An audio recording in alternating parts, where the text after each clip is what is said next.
আপনারা তো খবর পেয়ে আসলেন যে ওইখানে আগুন লেগেছে, যে কি বলবেন এই বিষয়ে? আমাদের উপরে অফিসে ফোন আসছে সমুদ্র পথে একটা বাড়িতে আগুন লাগছে, ঘর প্লাস ধানের খরাতে। আমরা দেখলাম একটা ঘর সম্পূর্ণ ধ্বংস হয়ে গেছে আগুনে, প্লাস এর পাঁচখানি কেটে ধান আছিল, ধানটা পুড়ছে। আমরা এসে যথাসম্ভব আমরা গিরাইছি এবং প্রচণ্ড ক্ষতি হয়েছে ধানের, প্রায় 15 লক্ষ টাকা ক্ষতি হয়েছে।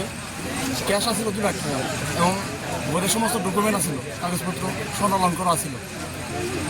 আমরা পরবর্তী টাকা দিয়েছি, এসে আমরা আপনার চেষ্টা করে আগুন নেমেছি।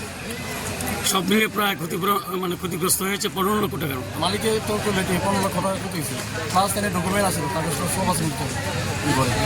ঠিক আছে, কি হয়েছে ঘটনাটা? হঠাৎ করে আগুন ধানের পাড়াতে আর ঘরের ভিতরে বাস্তব যে ঘরটা, ওই ঘরটার মাঝে হঠাৎ করে আগুন।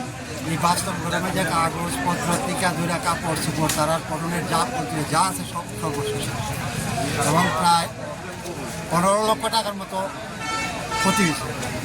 2টা ধানের পাড়া, বিরাট 2টা ধানের পাড়া, 2টা পাড়া একদম বলতে গেলে বর্ষ হয়ে।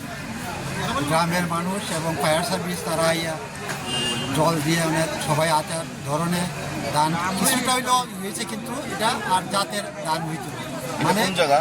এটা সমতল পদ্ধতি। মালিকের নাম কি? অজিত শুক্লবৈদ্য, পিতা অনিল শুক্লবৈদ্য। কয়টার দিকে ঘটনাটা হয়েছে? টাইমটা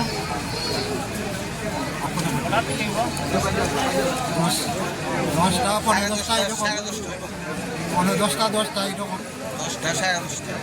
এমনি কোনো মানুষের ক্ষয়ক্ষতি হয়েছে না? মানুষের কোনো ক্ষয়ক্ষতি হয়েছে না, রক্ষা হয়েছে। ঠিক আছে।